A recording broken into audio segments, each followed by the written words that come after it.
Hello! Ayan. Nakainom na po tayo ng ating lemongrass tea. May kasama pong garlic. So, nakapagpabipi na rin po tayo. At ang ating pong reading ay 159 ba? 159 point something.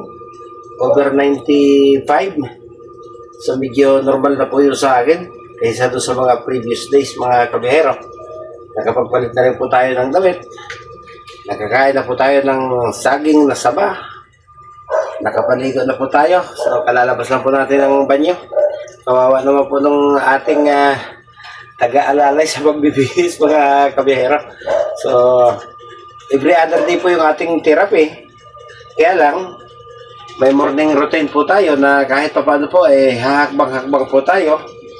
At iuunat-unat po natin hanggat kaya yung pong ating mga affected na body parts para naman matulungan po natin yung ating sarili na mas mapadali po yung ating recovery, mga kabihero. So, tayo po ibabalik doon sa maliit po nating sopa kasi nandun po yung ating rubberized na pang inat-inat ng katawan at yung pong ating electrical gadget na pang massage, mga kabiyahero, para kahit pa paano po mabuhay-buhayan po tayo ng mga ugat-ugat, mga kabiyahero.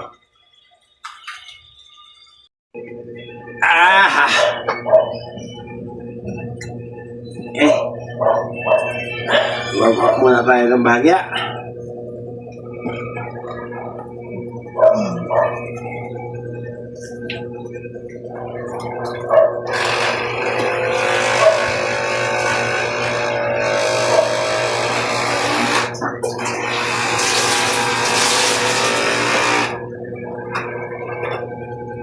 So, mamayang hapon po ay schedule ulit ng ating therapy. Pero sinabayan po tayo ng ating tagahilot na next week. Siya po ay panggabi na ng trabaho kung kaya't mababago po yung routine. Magiging umaga na po yung kanyang paghihilot sa atin para hindi po maapektuhan sa hapon dahil pumapasok po siya ng alas 5 ng hapon. Kaya't 1 week po ay magiging umaga po yung therapy natin. Sa gabi, bago po tayo matulog, nagpapakulo po si Delia ng tubig. Nilalagay niya po sa isang bote at pinagdadaan po dito sa ating baraso at binte. Yung pong mainit na tubig. Ang bilin po kasi sa atin nung nag-therapy, instead na magbabad po sa tubig na may asin, kung bagong hilot, baka daw po ikapas malalo natin. At mas maganda raw po na sa buti na lang ilagay para i-hot compress po tayo tuwing hapon bago matulog.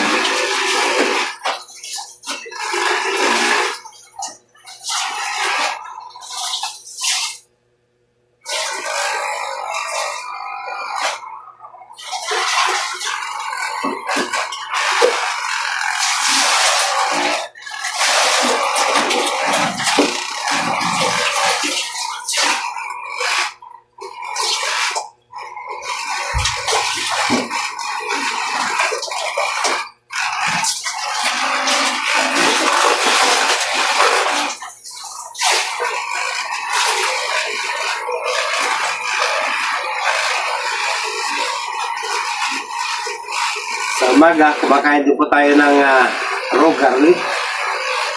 At siyempre, kumakain din po tayo ng hinog na saba. Yung medyo hindi pa ganong hinog na saba po yung ating kinakain dahil medyo maasim naman na po kapag sobra yung pagkahinog.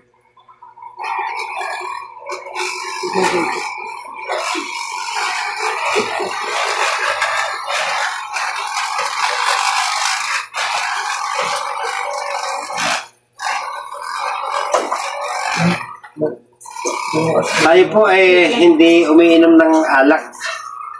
Okay, nagsisigarilyo po ako.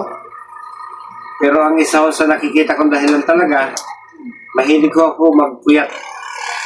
Hindi po ako nakakatulog ng maaga. At napakahilig ko pong gumamit ng cellphone hanggang hating gabi kung minsan ay madaling araw. At yung pagpupuyat naman po ay bahagi ng aking pang-araw-araw na buhay kahit noon. Dahil ako naman po kasi ay driver dati sa biyaheng Bicol, kung saan talaga pong magdamagan yung biyahe. So halos kalahati po ng ating buhay ay doon po natin ginugol. Kung kaya't para bang sa akin po ay naging regular routine ko yung napupuyat. Kaya binaliwala ko yung mga paalaala na huwag gaanong magpuyat. Ang nagiging katuwiran ko naman, parang namimiloso ko na rin nga naman ako. Bakit yung mga Pilipino, pag pumunta sa Middle East, yung araw dito ay gabi nila doon. At yung gabi dito ay araw nila doon. So, para bang ang nasa isip ko, ang importante, within 24 hours, ay magkaroon ka ng sapat na tulog na 8 oras pa taas. Hindi po natin sukat akalain na aabutin po natin yung ganito.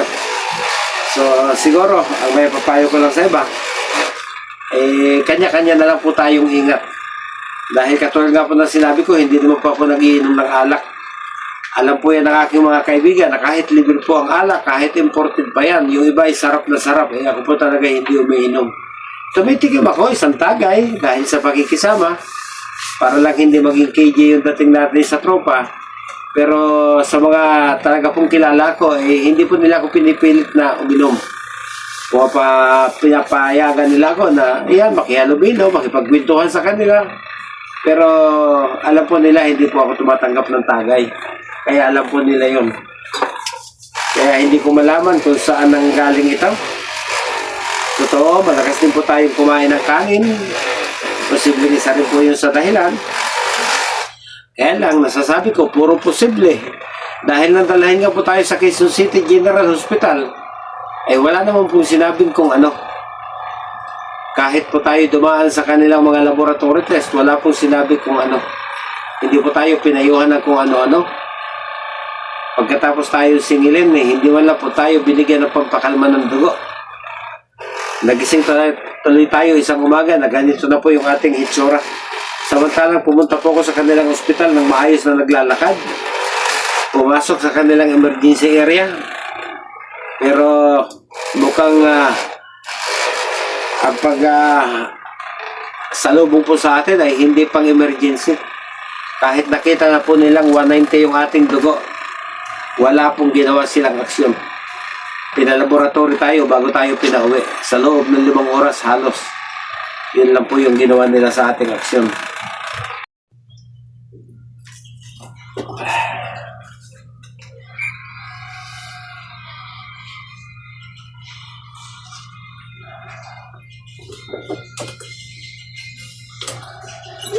Spain sila. Mahirap. Talaga pong napakahirap. Pero kapag tayo po'y marunong makiramdam, mas nahihirapan po ako kapag nakikita ko po kung anong sakripisyo po ang ginagawa ng mga kasama ko dito sa bahay para lang po mapagaan yung aking pagkilos, mga kabiyero. So kaya dapat tayo po ay mag-ingat. Yun lang po may papayo ko sa inyo. Kung ano po yung masama sa paningin ninyo, masama sa pakiramdam ninyo, ay wag po natin gawin sa ating sarili. Ako po'y naniniwala na ang Diyos ay patas para sa lahat. Ang problema po siguro, ako po mismo sa sarili ang hindi nag-ingat.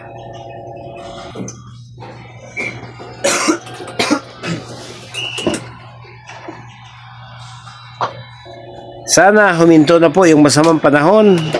Halos ilang linggo na po na palaging umuulan, maghapon, magdamag.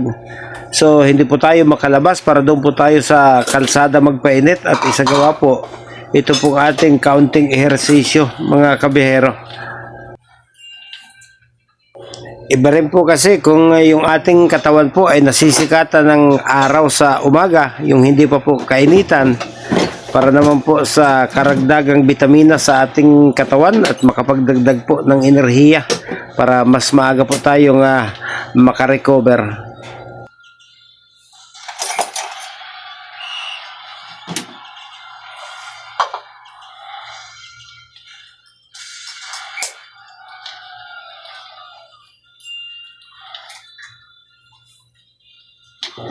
Ay mabuti na lang po may social media. So para bang iniisip ko noong bago ko pa lang nararamdaman ito paano na ba yung pagiging content creator ko, mga kabihero. Pero sa Reels po, mas napansin ko po na hindi lang dumoble, hindi lang naging triple. Napakataas po lalo nung naging ratio po nung ating views, mga kabihero. So, maraming salamat pa rin po sa inyo na mga palagi ang pong sumusuporta sa akin pong mga content.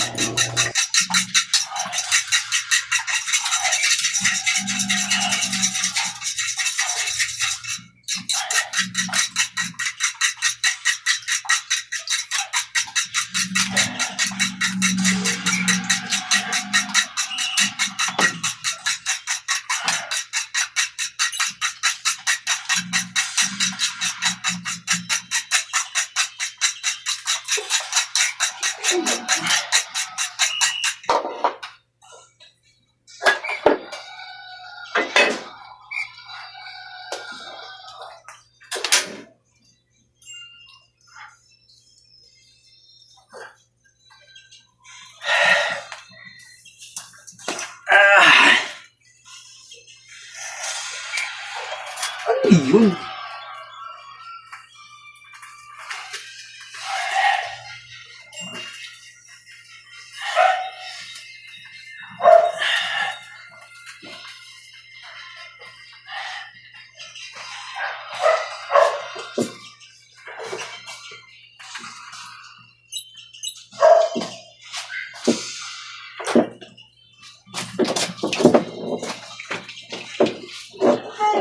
Okay, sapat na po siguro yung oras na ating inilaan para po sa ating daily routine habang tayo po'y sumasailalim sa ating recovery. Hanggang dito na lang po muna at maraming salamat muli.